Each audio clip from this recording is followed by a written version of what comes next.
Welcome into the latest episode of the 5 Reasons Podcast. I'm Ethan Skolnick here, as always, with Chris Whittingham. Now that you have found us on one of the 6,000 podcast providers that we do appear, make sure that you hit the subscribe or follow button. Also, we recommend, we hope that you rate us. Give us a 5-star rating. That helps us get the content out to more people. Also, check out the other 14 podcasts in our network, including our 2 newest ones, Out for the Count on boxing and MMA, and also the Chamber podcast on fitness and performance, hosted by Chris Chambers, Shay Tab, and Zach Duarte. For your Miami Heat content, check out Miami Heat Beat.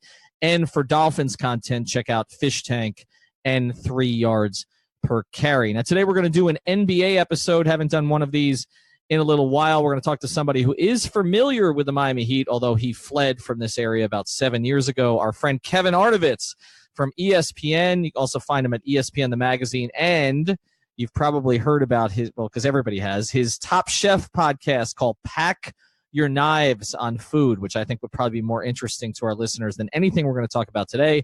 Kevin, thank you for joining us. Hey, thanks for having me. Yeah, we want to start here. Before we get to the current NBA, and we know you have a lot of ideas about tweaking it and fixing it and making it better. We want to get to some of those today.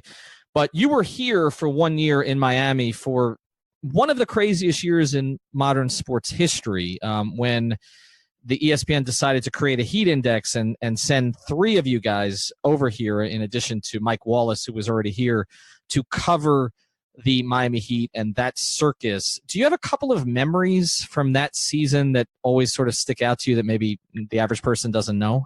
I mean, I just remember the sheer shock of that first game in Boston, which you were at. I mean, that was the first, nationally televised, LeBron's first regular season game. And just the event level of that arena feeling more imposing in terms of scope and size and stress than anything I'd seen the previous spring in Orlando versus Laker final, which seemed absolutely relatively uneventful. And it was, I think, like the first inkling that there was this game inside the game now, the way we were going to cover these sports leagues. Like the fact that game had absolutely, relatively little consequence. No regular season game means much of anything in an 82-game season, but it's that was like the first inkling. It's not so much a memory as okay, Twitter was sort of starting to happen, social media, but this is now the event. The event isn't the event. It's the atmospherics of the event. It's the anticipation of the event. It's the reality show quality of, how is this going to play? Because what we were really going to glean that night that we didn't already know. And I just remember so many nights like that. I think later that week, you and I witnessed sort of, correct me if I'm wrong, the idea that there would be a podium for a regular season game after which players would, rather than just talk in the lockers, which has been the tradition since, Athens, probably, the athletes would be marched into this anteroom where the security guard would be waiting, and Tim Donovan, the very professional public relations vice president of the Miami Heat, would sort of then sort of present them to us, who would be sitting there as if it were a playoff game. And I just think that the memories to me are not so much this crazy thing happened, or it was just the sheer intensity of the entire season that was more daunting than anything that you would ever find, even in a really competitive conference final or final. It was just 9 months of that.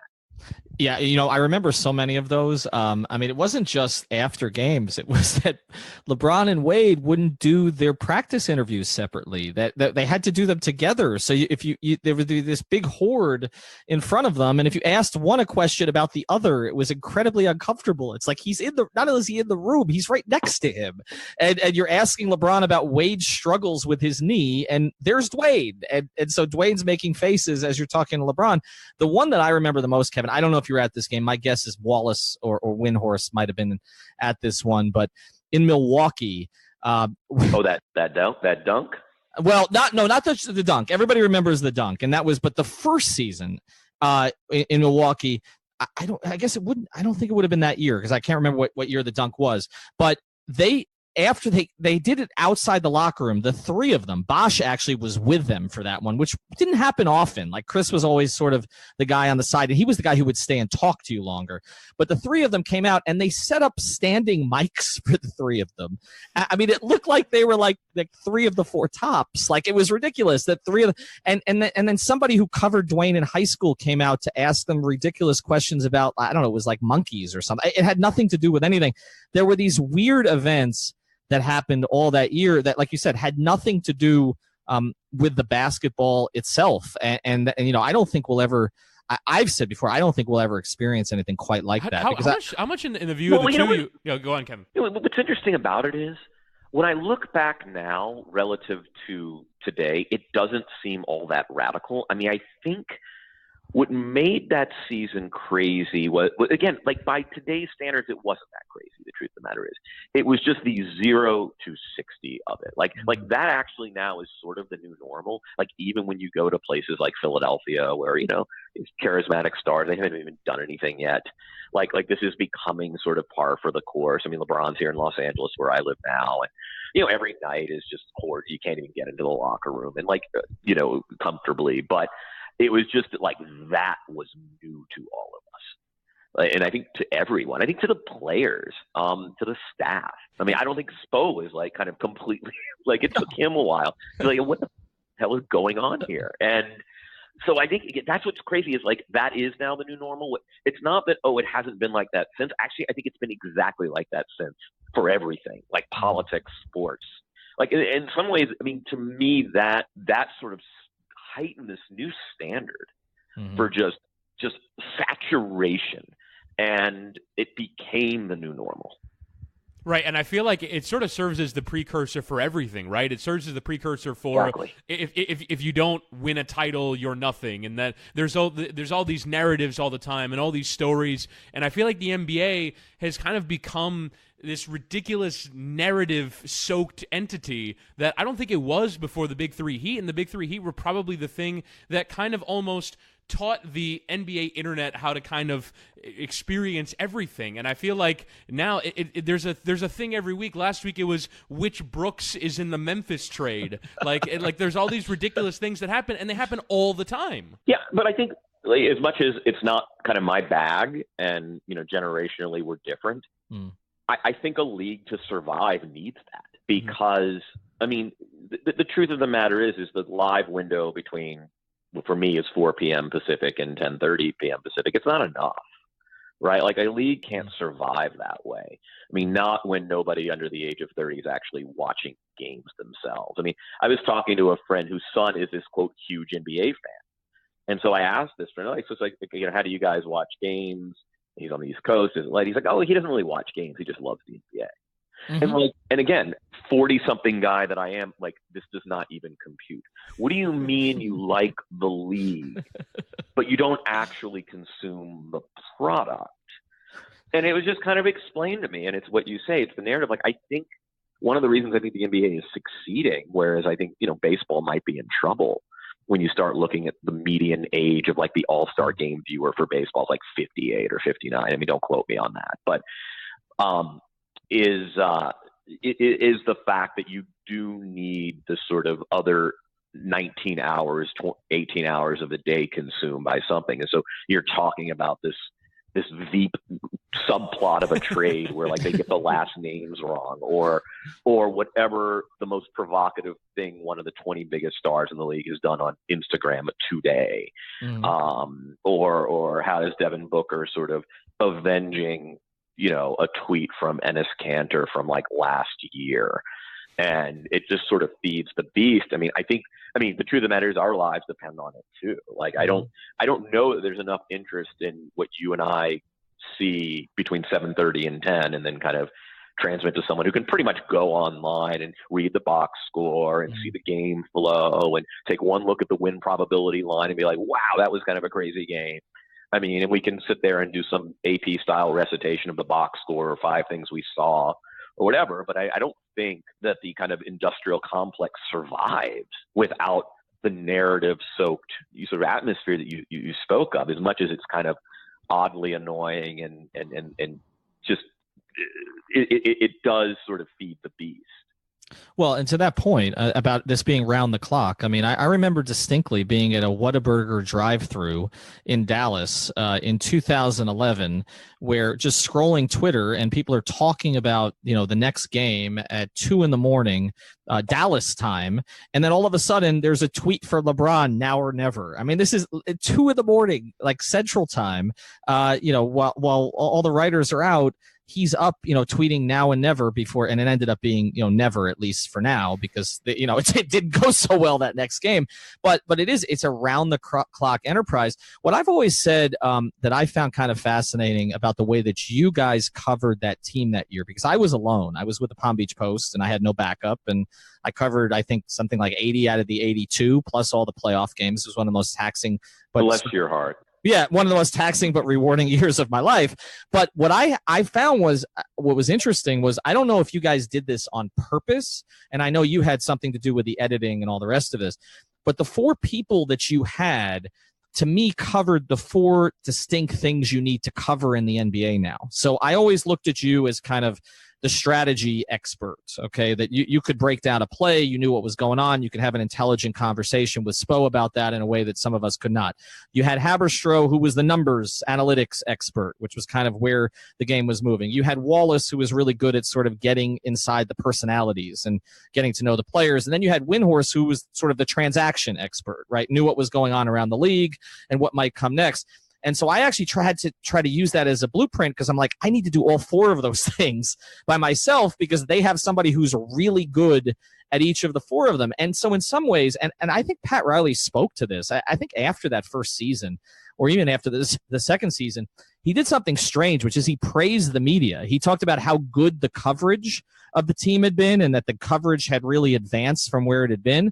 And I think that team forced the coverage of the NBA to get better, to get smarter, to get more diverse, to not just be about they won, they lost, and this guy scored 27 points on 11 of 28 shooting or something like that. I feel like the Heat, in a lot of ways, made the NBA consumers smarter, the NBA viewers smarter. I think they made NBA executives smarter because of the way that they had to react to what the Heat did. It was also one of the most intelligent teams I ever covered. Now, you covered the teams before Ray Allen and Shane Battier got there, but those later years, Heat teams where you had a Battier, an Allen, a Bosh, a James Jones, a LeBron, a Haslam, this was one of the smartest locker rooms, probably the smartest locker room I've ever covered. So I feel like they changed the game in ways, that we don't always talk about. Plus, Kevin, social consciousness was something the Trayvon photo, all those other things that they did together, with the hoodies and all of that stuff, writing on the shoes, all the things. I feel like they, like you said, maybe it's happened since, but I do feel like when we look back at the NBA, there's going to be a line of demarcation, pre-Big Three, post-Big Three. Without question. I mean,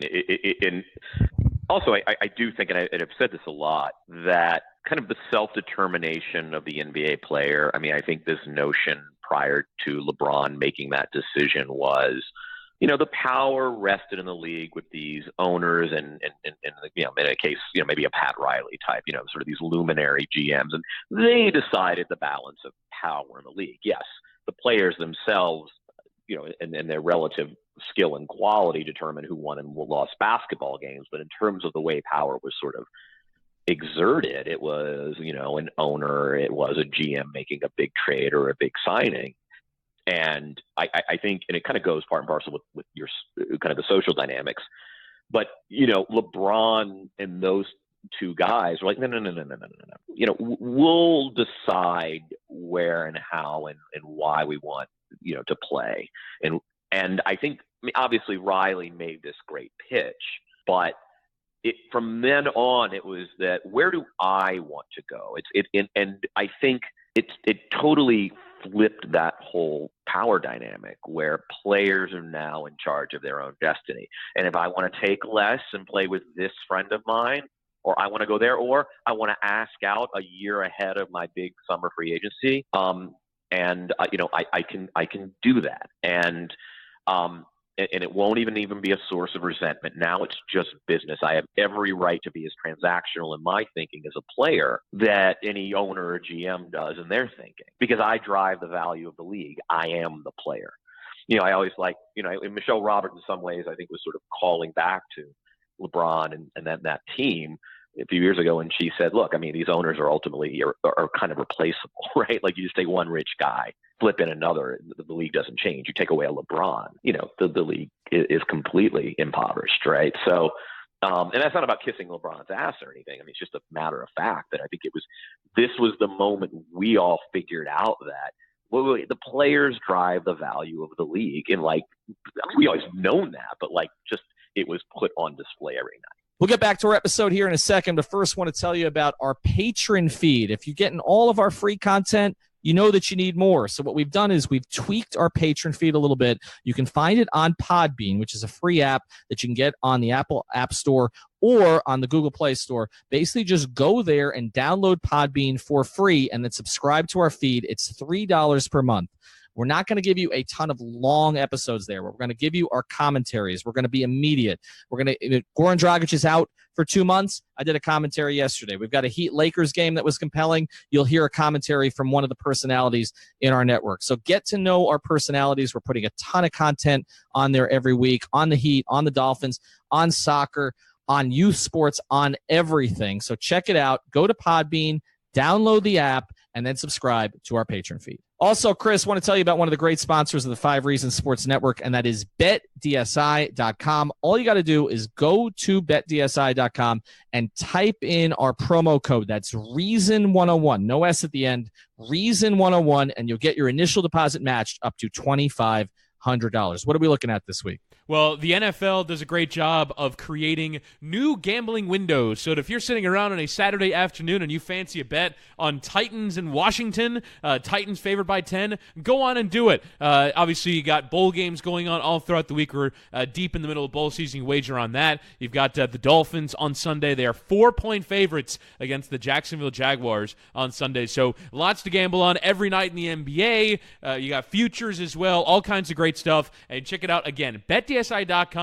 Deposit as little as $200 and as much as $2,500 and get your deposit matched. Reason 101 is the promo code at BetDSI.com.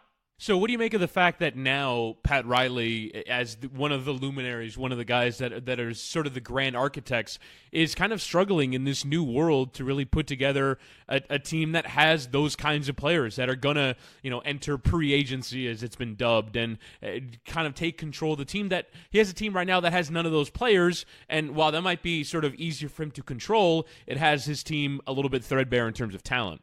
Yeah, I mean, their spreadsheet's kind of screwy. I mean, if you think about it, they've overachieved, and I think in kind of really admirable ways the last couple of years. I mean, Goran hurt, obviously.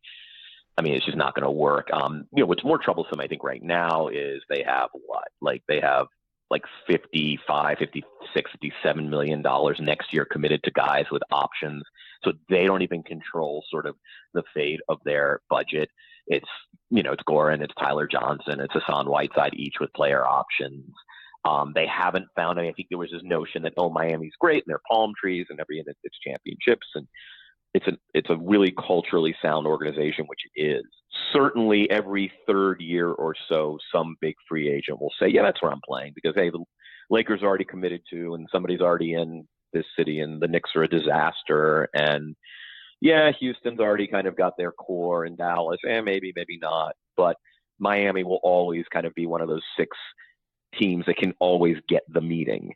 And I mean, I think they've suffered from a little bit of bad luck, and some of that bad luck is self-generated. I mean, I think some of these recent deals have just hampered them, and they just have a ton of money committed to guys who aren't going to help them win championships, who are in and of themselves decent players. I mean, but if the answer to the question is we have a bunch of guys with player options, and of course they're going to opt in. Well, of course they're going to opt in is just, sort of a euphemism for you gave them deals that were more favorable to them than they were to you. And if you're in the business of handing out deals that are more favorable to the players on the back end than they are to the ownership, then by definition you're not making great transactions. And ironically and sadly, one of the better decisions, one of the only few really great decisions they've made in recent years, budgetarily, is not to sign Dwayne, to that big deal that he initially wanted that drove him to Chicago, which was a sentimentally difficult but kind of financially and fiduciarily smart thing to do. I like the Winslow deal, and I think they've got him locked up in a nice number. He's a really nice player. Obviously, the Josh Richardson deal is great, but it's just like if Miami taught us anything, it's that you need superstars to win a championship, right? Like every 20 years, that might not be the case, but you basically do. And right now, they're a team without a star or anything approaching a star. Yeah, and that's the big issue. And so philosophically, I want to pose this to you. They're in a box this year. The highest that they can get in the East is 6. I mean, that would be if everything broke right. And as you mentioned, Goran's out 2 months, and God knows, what he's going to be like when he comes back, or even, what his status is going to be. He's, as you mentioned, he has a player option, so we'll see how he decides to play it. But the highest that they can get in the East is 6. The best they can do in the draft lottery is probably also 6th, at least in terms of positioning prior to the lottery, because there are 4 teams in the East. They're not going to be worse than, okay? And then there's one team in the West, and we're going to get to the West with you in a second and how crazy it is with the top 14. But there's one team in the West, even with Phoenix winning their past 4 as we speak here, that they're not going to be worse than. So they're going to be somewhere between 6th in the East or 6th in lottery position. If you were them right now, which direction would you try to go? I mean, I tend to be one of those, if you're not contending, you're rebuilding people. That said, I'm starting to kind of appreciate the nuances of it's not always that easy.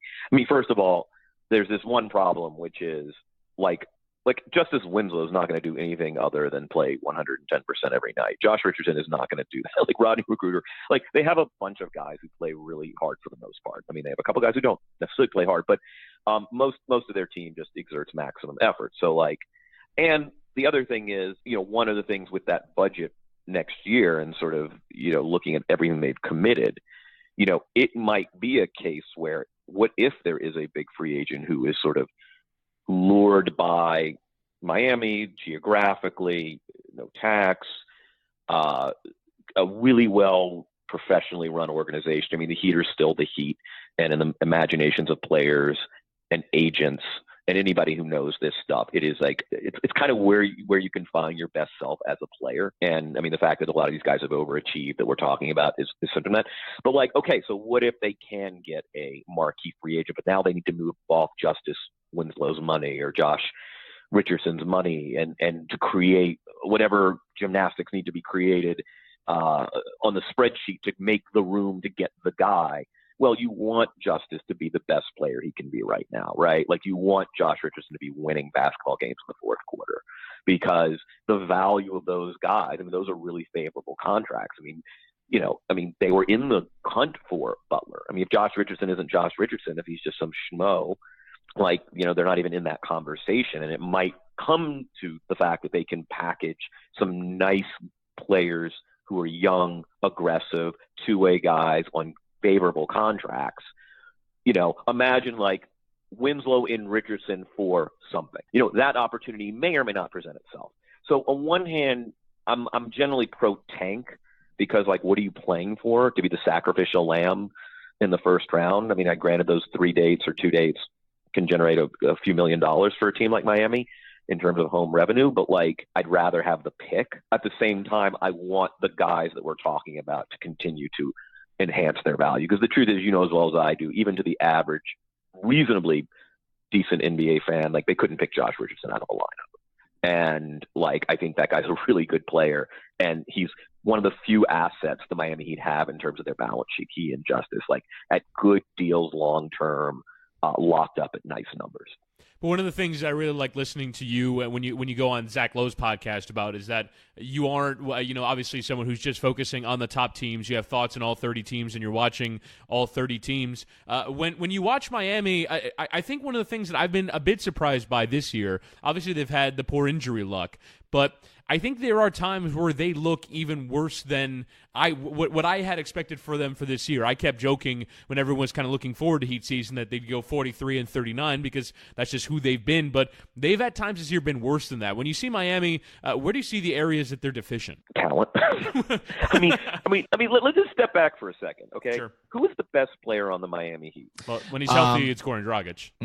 I don't know. Right, I mean, who's the best healthy player on the Miami Heat? Well, it's probably Josh, but again, just to bring up a point here, though, before the season, they didn't have anybody in the top 50 in ESPN's list. They didn't have anybody on the top 50 on the other list. When Bill Simmons just did his 55, best assets, his trade column, no Heat players. He had Winslow and Richardson's, none of the top 55. He had Winslow and Richardson, as others receiving votes. I mean, the Heat are an others receiving votes franchise right now, which is one of the crazy things when you talk about, we're talking about them being, the franchise that basically changed the NBA, and now they're the franchise. They just got checked off of a TNT game. I mean, they have one tonight against Houston as we're speaking, but they got checked off one in January, I believe. So they're just the franchise that nobody's paying any attention to right now. So the answer to your question is, I guess their best player is Josh Richardson as a two-way guy, but we've seen him wear down over the past month with a little bit more of a burden. Yeah, I mean, and that to me is, I still think they're actually overachieving relative to talent. I mean, the fact that you're even talking about them as sixth in the East when, Goran is hurt. And, I think, look, they made a calculated decision a few years ago to pay Hassan Whiteside. And I'm not making Hassan Whiteside a scapegoat. I mean, Hassan Whiteside should command whatever Hassan Whiteside should command. Good for him. When they paid Tyler a lot of money, and by the way, gave these guys options on the back end. And far be it from me. I mean, these are just critiques. I mean, I don't think it was outlandish or terrible, whatever. I mean, these are all guys who, in a vacuum, you can say, hey, that's a nice player. I mean, Hassan got to, you could say earn that money. I mean, Tyler earned that money. But I just think that they probably needed to detonate a couple of years ago, and I think if you gave them truth serum, they would tell you that. They had guys like Justice and Josh. And again, I give the organization a lot of credit. I mean, they've turned a lot of, sort of marginal players into really good NBA players. I mean, there's some value to that. And I do think in the kind of longer game, this is still a really well-run organization. It's still an exceptionally well-coached team. But yeah, I mean, I think they made a decision to sort of, quote, stay competitive. And in the process, that's the thing. But to me, where are they deficient? It's like they have no talent. I mean, they just, and I don't mean that like as a knock. Yeah, I know. Those guys get the most. Like, I got in trouble with the Toronto fan base a couple of years ago when I said I thought that the team, everyone was like, oh, they can never win. I'm like, I think they've overachieved. Like, this is a 45-win team, the Raptors with DeRozan and Lowry and whoever it was. And like everyone in Toronto, and those fans are really sensitive, but kind of went crazy. Like, how do you say that? But I was like, no, like if a team of marginal talent is even in the conversation for a 6th seed in their conference, like that is an expression of a great player development system, great coaching, a good eye. You're getting these guys where you got them either they were undrafted or late first or second or whatever, and I just think that that's just the problem is they haven't gotten one of those. Again, the irony is for the Miami Heat as a franchise, the franchise that taught us how vital it was to have superstar talent is subsisting on some really interesting young players who nevertheless won't break the top 50 in any poll.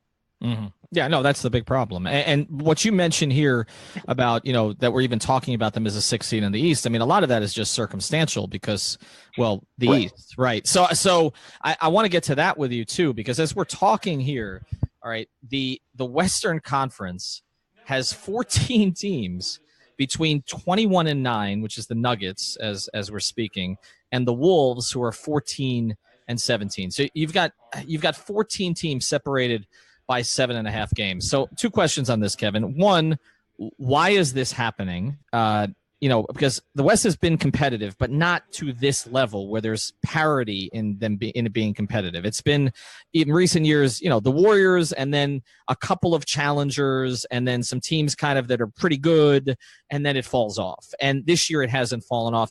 And second, what if anything do you do as a league about this when we've been talking about this East-West split now basically since 1999, I think was one of the last times that the 8th seed in the East actually had a better record than the 8th seed in the West. So this is a 20-year cycle. So why are we seeing this in the West where again, as we speak, we have 3 teams separated between, you know, 1 game of each other, and then you have to go all the way down to the 11th seed Kings and Grizzlies to find a team. You know, they're 16 and 15. You got to go all the way to Jazz at 15 and 17 in the 12th spot to find a team that's under 500.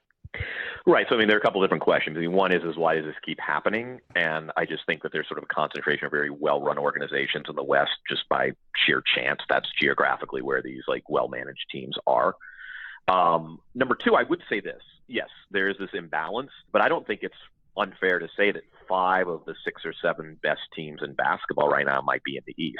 Like, well, this weird thing's happened where I love the top of the East. It used to be like, whichever team LeBron's on, and then like one other guy, like team, like, oh, the Bulls for a while, or the Pacers were interesting, or, you know, the Celtics the last couple of years, you know, like, so, I mean, on one hand, the East, while still being, you know, crapola, also has like, I mean, Indiana's good. I mean, I was in Indianapolis last week. Like, that's a good team.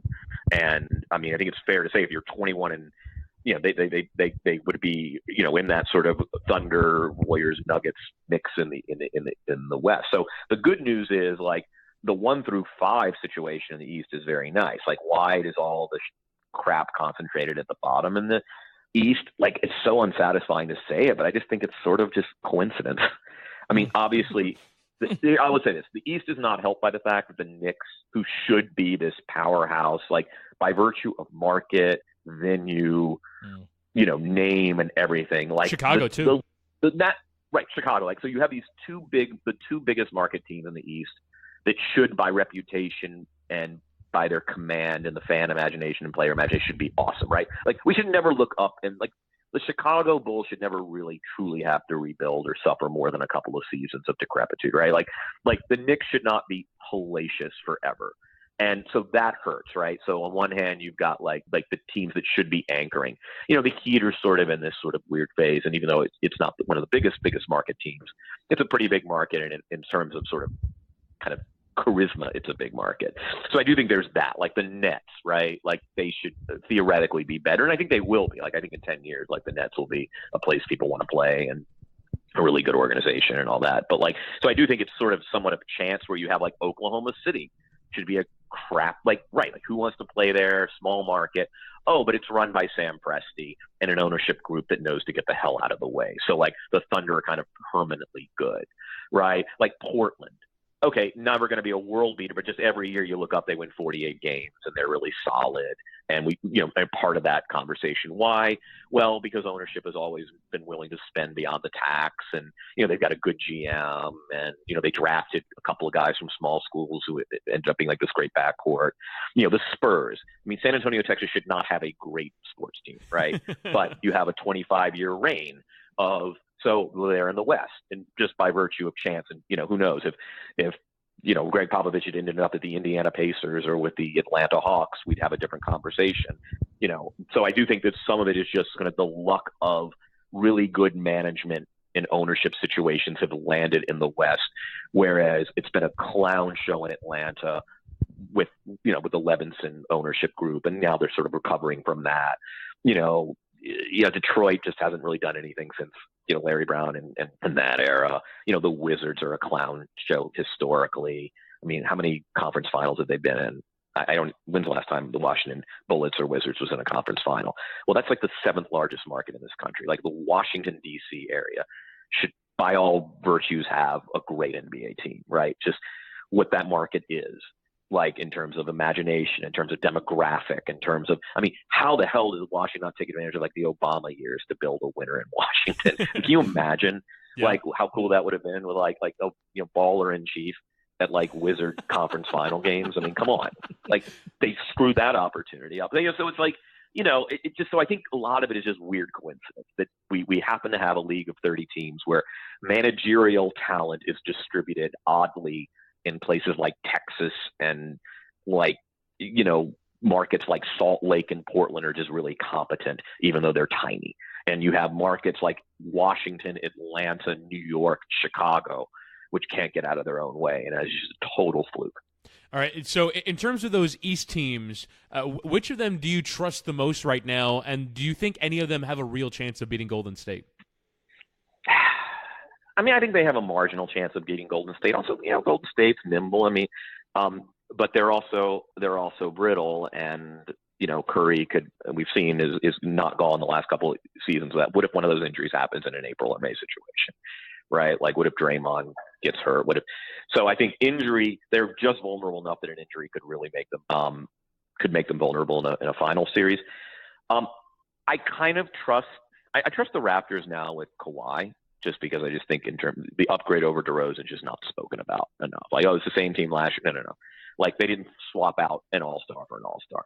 They swapped out a guy who, while I like fondly as a person, does not really help you win big playoff games. Or for that matter, it's just not all that, like a mid-range guy who doesn't play defense versus a 6'7", big-handed, two-way player who's an absolute force on both ends.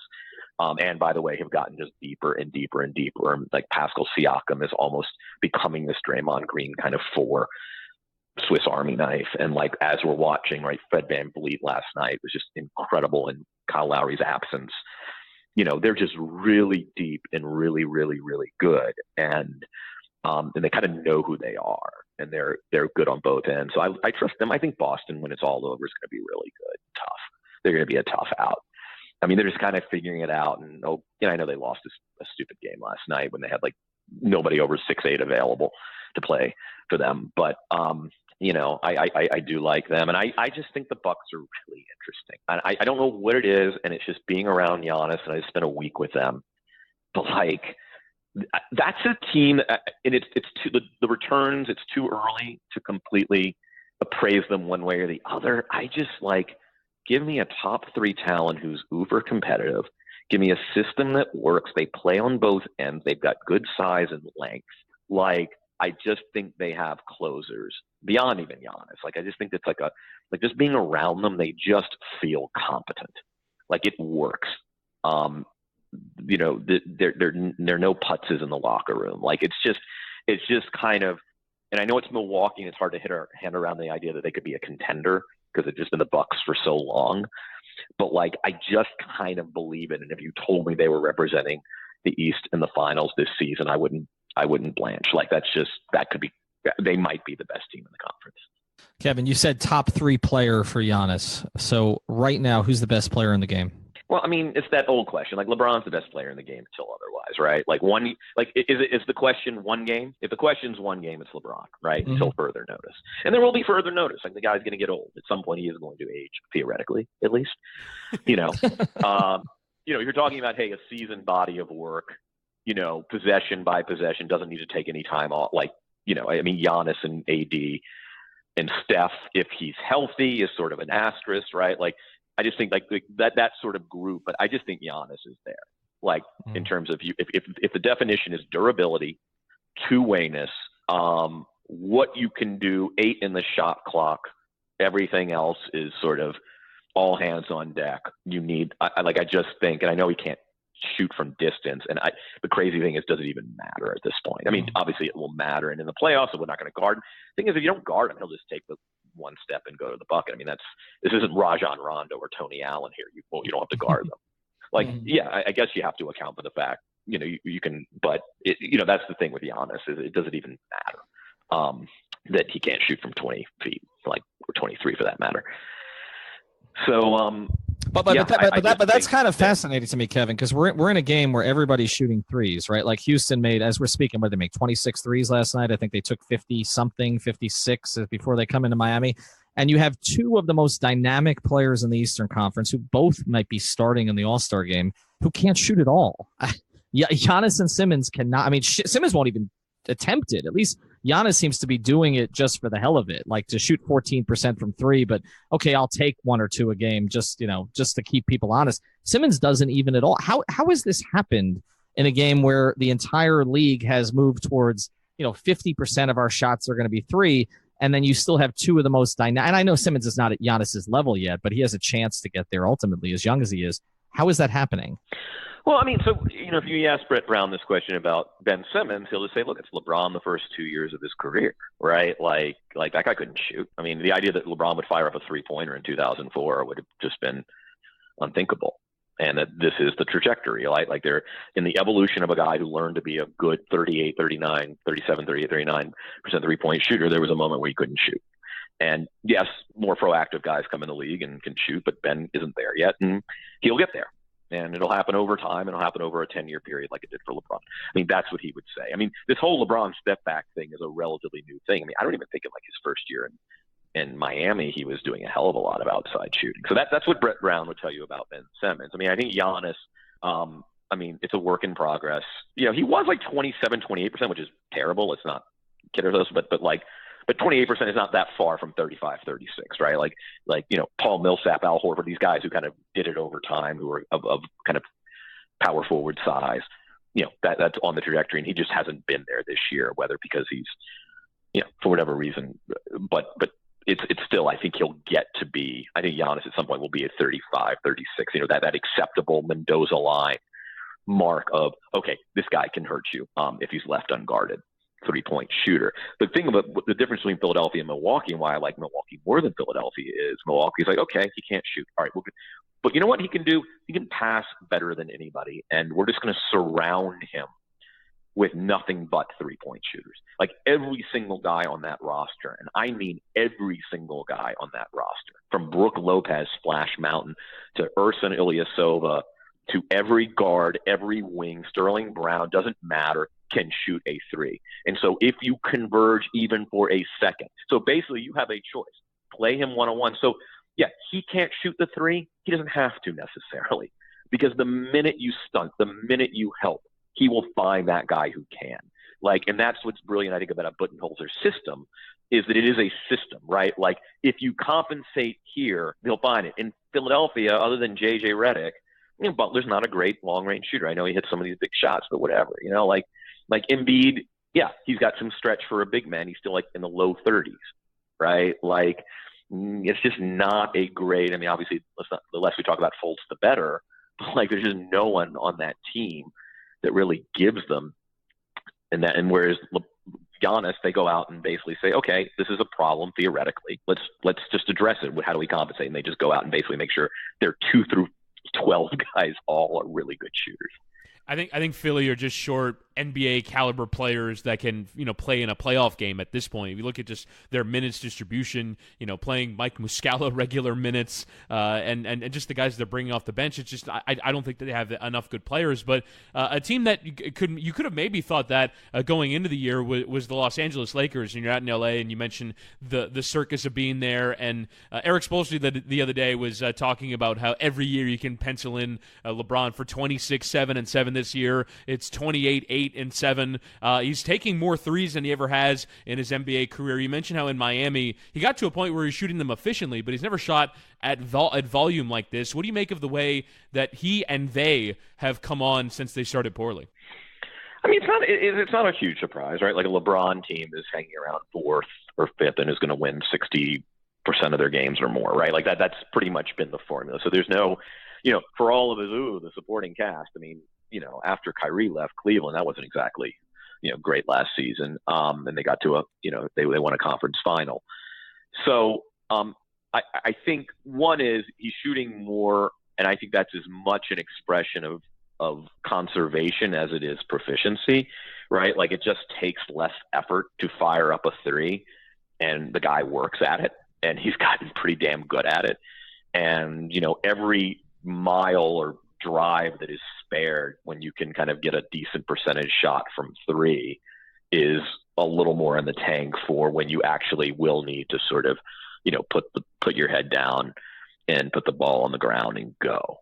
So I think this is kind of all part of the LeBron conservation project. Is that perimeter shooting, it's something that I wonder had Dwayne really ever been able to master, would his final few years look different? And I don't think there's any tragedy. I mean, Dwayne's amazing, and he's in a Hall of Fame guard and go down as one of the greatest shooting guards of all time. I wonder for instance, had he, like, if Dwayne could have ever gotten in the high 30s, I don't think he's ever been there. I haven't looked at his numbers recently. But a guy who could basically fire up 8, 9, 10, 11 threes a game and have a good chance of making 4, 5, or 6 of them, would he have been more impactful for longer? And so I do think that's sort of the thing with LeBron. I mean, they're interesting. I think they're exactly where they'll finish, like 4, 5, or 6. And I think, they'll be a really tough out. And when we start looking in March and you have guests on your show, the conversation will be nobody wants that team in the first round. Right? Like, do you really want to be a 4 seed having to play the Lakers at 5 or vice versa?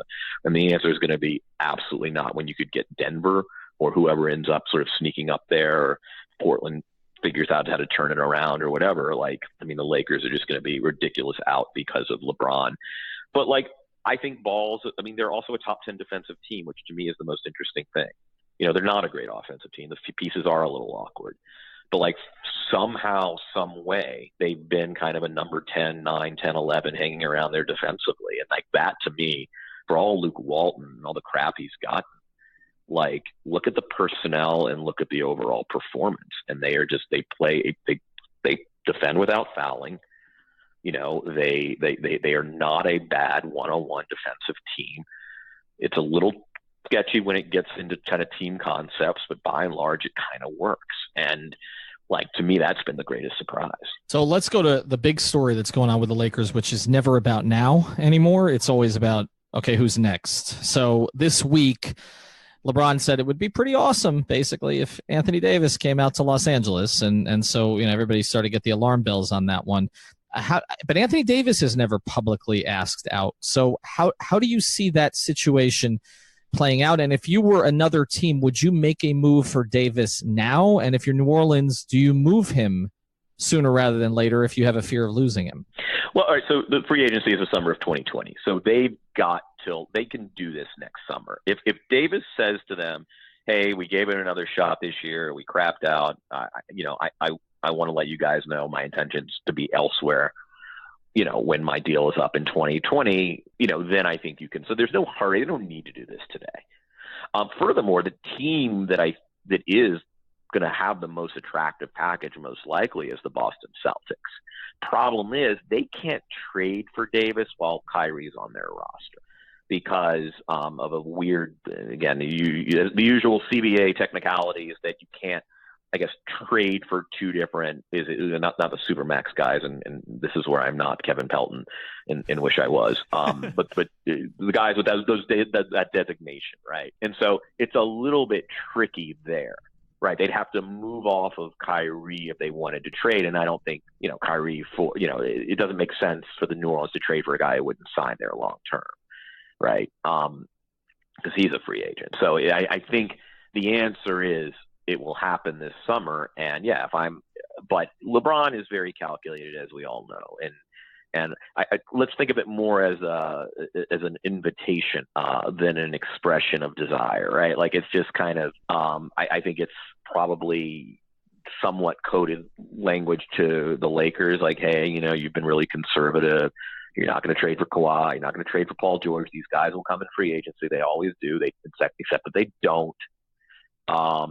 I'm just putting it out there that, we are going to need some major impact additives. Like, this is a transitional year, but you need to get serious about identifying top 10 talents in this league who will come and play alongside me, and figure out what you need to do logistically, what sort of machinations need to happen on the spreadsheet, what recruitment, Magic Johnson and your big broad smile, and this sort of Laker aura, and all the rest of it. You can talk about it all you want.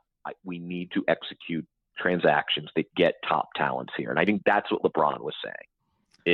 He basically traded KCP, who is a client of his agency, actually. If you listen to that interview, it's like, I'm all for Clutch unless AD is interested. Kevin, what interests me about it is, as much as he hates Trump, he does the same thing Trump does. Like, when Trump was basically telling the Russians to check Hillary's emails, like with a public statement, he was basically telling Anthony Davis, come, Lakers come. So he does a lot of this stuff through the media.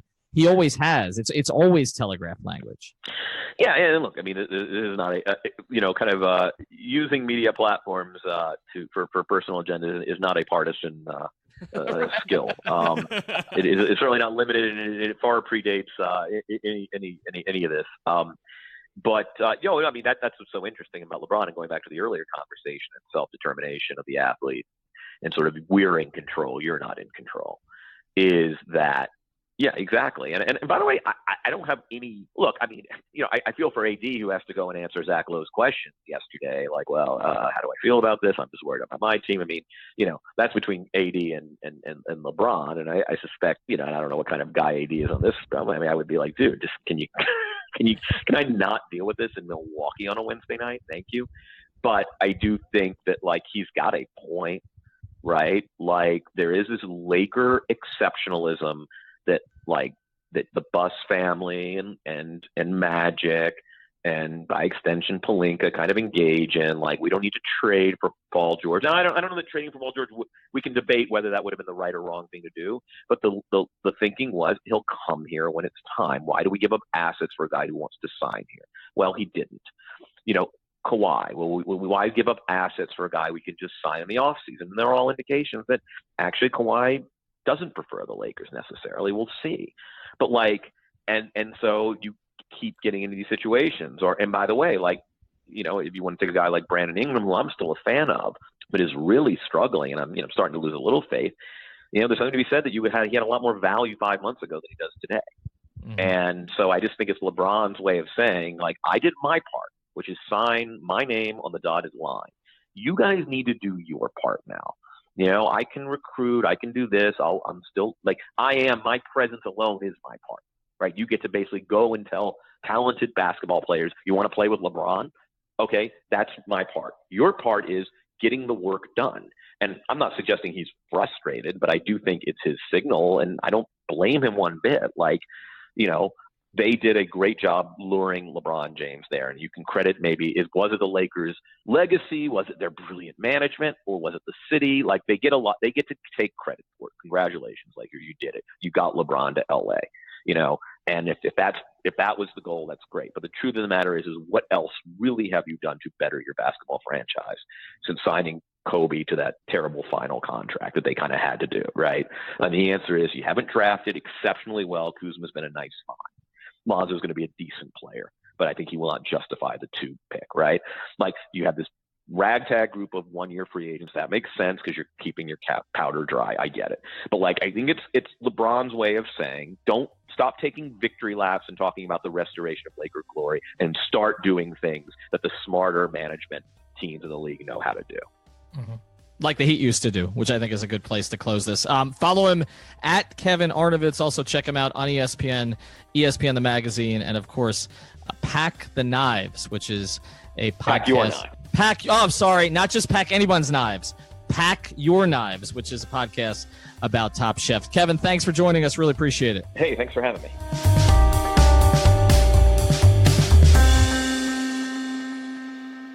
Thank you for listening to the Fire Ringer Podcast. Thank you so much.